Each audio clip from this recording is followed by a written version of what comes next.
हिंदू पौराणिक कथाओं के वो कौन महान व्यक्ति है जिन्होंने बचपन में ही महान कार्य कर दिए थे, जिनका नाम इतिहास के पन्नों में आज भी प्रसिद्ध है।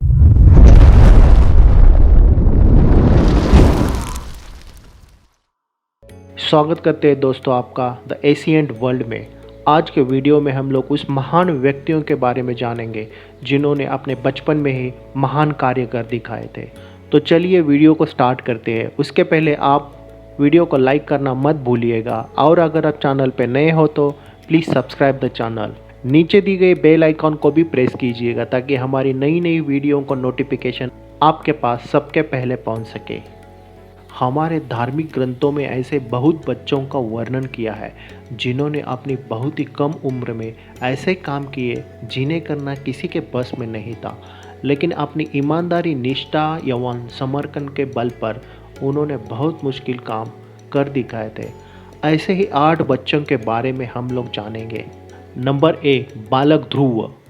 बालक ध्रुव की कथा का वर्णन श्रीमद् भागवत में मिलता है। उनके अनुसार ध्रुव के पिता का नाम उत्तानपाद था। उनकी 2 पत्नियां थी, सुनीति और सुरुचि।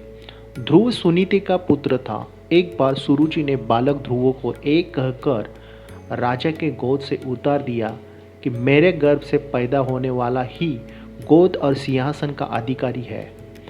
बालक ध्रुव रोते हुए अपने माँ सुनीति के पास पहुंचा। माँ ने उसे भगवान की भक्ति के माध्यम से ही लोक परलोक के सुख पाने का रास्ता सुझाया। माता की बात सुनकर ध्रुव ने घर छोड़ दिया और वन में जा पहुंचा। यहाँ देवर्षि नारद की कृपा से उन्होंने ओम नमो भगवते वासुदेवाय नमः मंत्र की दीक्षा ली। ये यमुना के किनारे मधुबन में बालक ध्रुव ने घोर तपस्या की। इतने छोटे बालक की तपस्या देखकर खुश होकर भगवान विष्णु प्रकट हुए। भगवान विष्णु ने बालक ध्रुव को ध्रुवलोक प्रदान किया। आकाश में दिखाई देने वाला ध्रुव तारा बालक ध्रुव का ही प्रतीक है। नंबर 2, गुरु भक्त अरुणी। महाभारत के अनुसार अयोध्या नाम के एक ऋषि थे। उनके एक शिष्य का नाम अरुणी था। वो पांचाल देश का रहने वाला था। अरुणी अपने गुरु की हर आज्ञा का पालन करता था। एक दिन गुरुजी ने उसे खेत में मेड़ बांधने के लिए भेजा। गुरु की आज्ञा से अरुणी खेत पर गया और मेड़ बांधने का प्रयास किया। काफ़ी प्रयत्न के बाद जब अरुणी खेत में मेड़ नहीं बांध पाया तो मेड़ के स्थान पर स्वयं ही लेट गया ताकि पानी खेत के अंदर न जा सके।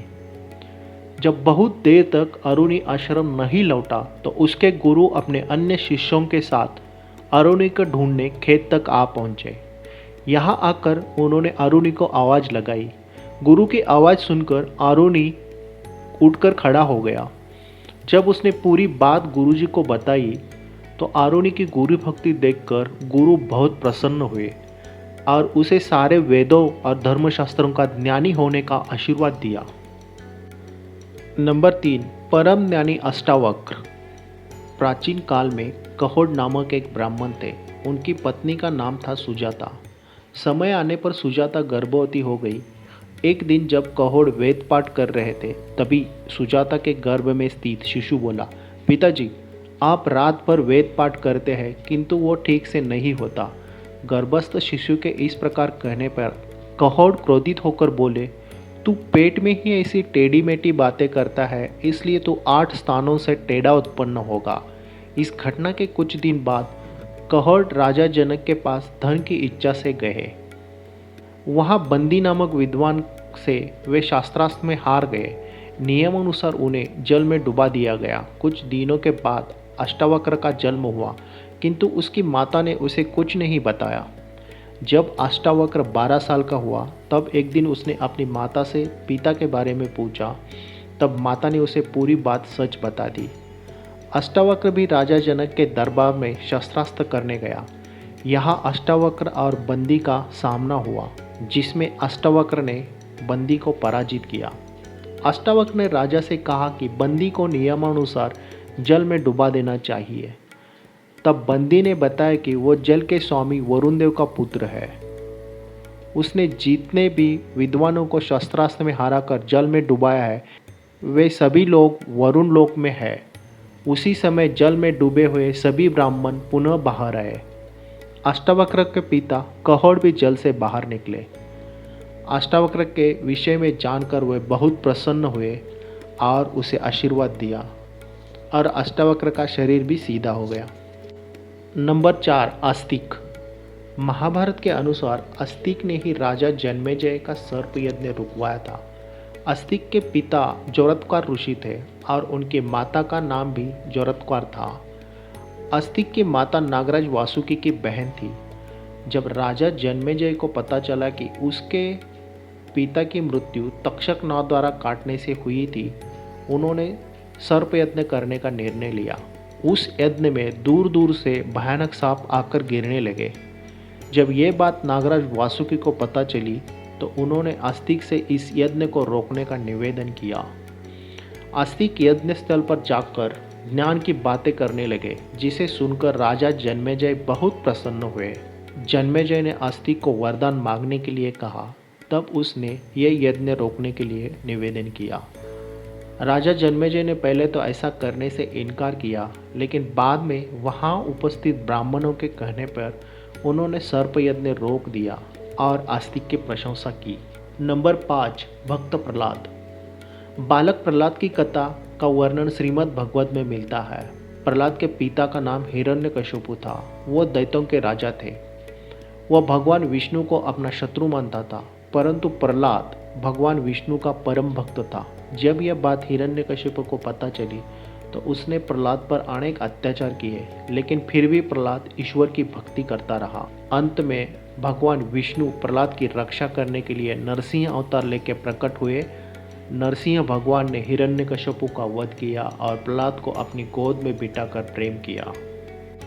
नंबर 6, गुरु भक्त उपमन्यु। गुरु अयोध्या के एक शिष्य का नाम उपमन्यु था। वह बड़ा गुरु भक्त था। गुरु की आज्ञा से वह रोज गाय चराने जाता था। एक दिन गुरु ने उसे पूछा कि तुम अन्य शिष्यों से मोटा दिख रहे हो और बलवान दिख रहे हो, तुम क्या खाते हो? तब उपमन्यु ने बताया कि मैं भिक्षा मांगकर खाता हूँ। उससे गुरु ने कहा कि मुझे निवेदन किया बिना तुम भिक्षा मांगकर अन्न नहीं खा सकते। उपमन्यु ने गुरुजी की बात मान ली। कुछ दिनों के बाद पुनश्च उपमन्यु से वही प्रश्न पूछा तो उसने बताया कि मैं गाय का दूध पीता हूँ। तब गुरु ने ऐसा करने से मना कर दिया, लेकिन इसके बाद भी उपमन्यु पहले जैसा दिखने पर गुरु ने उसे पुनश्च पूछा कि तुम क्या खाते हो। तब उपमन्यु ने बताया कि बछड़े गाय का दूध पीकर जो झाग उजल देते हैं उसका सेवन मैं करता हूँ। गुरु अमोधम्य ने उसे ऐसा करने से भी मना कर दिया। जब उपमन्यु के सामने खाने पीने के सभी रास्ते बंद हो गए, तब उसने एक दिन भूख से व्याकुल होकर आकड़े के पत्ते खा लिए। वो पत्ते जहरीले थे। उसे खाकर उपमन्यु अंधा हो गया और वन में भटकने लगा। दिखाई न देने पर उपमन्यु एक कुएं में गिर गया। जब उपमन्यु शाम तक घर नहीं लौटा तो गुरु उसे ढूंढते हुए वहां पहुंच गए। वहां जाकर गुरुजी ने आवाज़ दी तो उपमन्यु ने बताया कि मैं कुएं में गिरा हूँ। गुरु ने जब इसका कारण पूछा तो तब उसने सारी बात बता दी। तब गुरु ने उसे देवताओं के चिकित्सक अश्विनी कुमार की स्तुति करने के लिए कहा। उपमन्यु ने ऐसा किया। स्तुति को प्रसन्न होकर अश्विनी कुमार प्रकट हुए और उपमन्यु को एक फल देकर बोले कि इसे खाने से तुम पहले तरह स्वस्थ हो जाओगे। उपमन्यु ने कहा कि बिना अपने गुरु के निवेदन किए हुए मैं ये फल नहीं खा सकता। उपमन्यु की गुरु भक्ति देखकर अश्विन कुमार प्रसन्न हुए और उपमन्यु को पहले की तरह स्वस्थ होने का वरदान दिया, जिससे उसकी आंखें की रोशनी वापस आई और गुरु के आशीर्वाद से उसे वेद और धर्मशास्त्र का ज्ञान भी हो गया। नंबर 7, मार्कंडेय ऋषि। धर्म ग्रंथों के अनुसार मार्कंडेय ऋषि अमर है। 8 अमर लोगों में उनका नाम भी है। मार्कंडेय के ऋषि के पिता थे मर्कंडू ऋषि। जब मर्कंडू ऋषि को कोई संतान नहीं हुई तो उन्होंने अपनी पत्नी के साथ भगवान शिव की आराधना की। उनकी तपस्या से प्रकट होकर भगवान शिव ने पूछा कि आपको दीर्घायु गुणहीन पुत्र चाहिए या गुणवान 16 साल का अल्पायु पुत्र। तब मार्कंडेय ऋषि ने कहा कि उन्हें अल्पायु लेकिन गुणी पुत्र चाहिए। भगवान शिव ने उन्हें वरदान दे दिया। जब मार्कंडेय ऋषि 16 साल के होने वाले थे तब उन्हें यह बात अपनी माता द्वारा पता चली। अपनी मृत्यु की बात जानकर वे बिल्कुल भी विचलित नहीं हुए और शिव भक्ति में लीन हो गए। इस दौरान सप्तऋषियों के सहायता से ब्रह्मदेव से उनको महामृत्युंजय मंत्र की दीक्षा मिली। इस मंत्र का प्रभाव ये हुआ कि जब यमराज तय समय पर उनके प्राण लेने के लिए आ गए तो शिव भक्ति से लीन मार्कंडेय ऋषि को बचाने के लिए भगवान शिव स्वयं प्रकट हो गए और उन्होंने यमराज के वार को बेअसर कर दिया। बालक मार्कंडेय की भक्ति देखकर भगवान शिव ने उसे अमर होने का वरदान दिया। नंबर 8, गुरुभक्त एकलव्य। एकलव्य की कथा का वर्णन महाभारत में मिलता है। उसके अनुसार एकलव्य निषादराज हिरण्यधनु का पुत्र था। वह गुरु द्रोणाचार्य के पास धनुर्विद्या सीखने गया था, लेकिन राजवंश का ना होने के कारण द्रोणाचार्य ने उसे धनुर्विद्या सिखाने से मना कर दिया। तब एकलव्य ने द्रोणाचार्य की एक प्रतिमा बनाई और उसे ही गुरु मानकर धनुर्विद्या का अभ्यास करने लगा। एक बार गुरु द्रोणाचार्य साथ सभी राजकुमार शिकार करने के लिए वन में गए। उस वन में एकलव्य अभ्यास कर रहा था। अभ्यास के दौरान कुत्ते के भौंकने पर एकलव्य ने अपने बाणों से कुत्ते का मुंह बंद कर दिया। जब द्रोणाचार्य और राजकुमारों ने उस कुत्ते का हाल देखा तो वह उस धनुर्धर को ढूंढने लगे जिसने अब इतनी कुशलता से कुत्ते का ये हाल कर दिया था। एकलव्य को ढूंढने पर द्रोणाचार्य ने उसे अपने गुरु के बारे में पूछा। एकलव्य ने बताया कि उसने प्रतिमा के रूप में द्रोणाचार्य को अपना गुरु बनाया है। तब गुरु द्रोणाचार्य ने दक्षिणा के रूप में उसे अपने दाहिने हाथ का अंगूठा मांग लिया।